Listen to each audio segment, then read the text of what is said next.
మీరు బాగా చదువుకున్నారు, దాంట్లో సందేహం లేదు. ఇప్పుడు రెడ్డి కావచ్చు, రెడ్డి వర్గం కావచ్చు, వెలమ వర్గం కావచ్చు, ఏదో మీరు అంటున్నటువంటి ఉన్నత వర్గాలు అని మీరు చెప్తున్నారు, నేను అట్లా. సో ఏదైతుందో వాళ్ళు పరిపాలించారు కాబట్టి మేము ఒకసారి పరిపాలిస్తే సరిపోతుందా?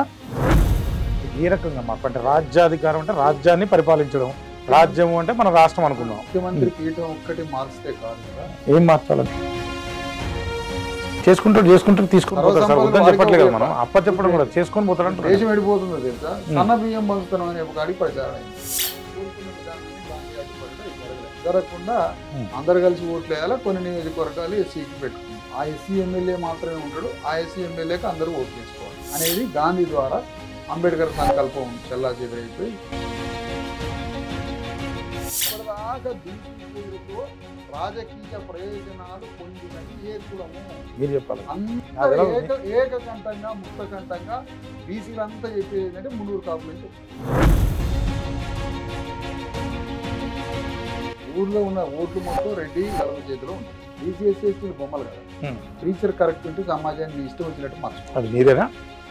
అఫ్ కోర్స్ వినడానికి బాగుంది, గూస్ బంప్స్ కూడా వస్తుంది, కానీ దాంట్లో పెద్ద లూపోల్ ఉందని నాకు అనిపిస్తుంది కామన్ మ్యాన్గా.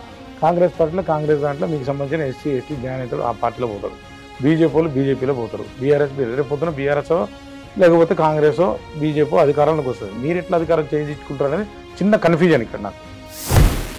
అందరు కలిసి 90% కనుక కంప్లీట్గా ఒక పార్టీ పెట్టుకుని వస్తే అధికారం వస్తుందేమో, కానీ కాంగ్రెస్ పార్టీ వాళ్ళు టీఆర్ఎస్ లేకపోతే బీఆర్ఎస్ బీజేపీ ఉన్నోడు కనుక వస్తే రాదన్న ఉద్దేశం. మీరేం చెప్తారు?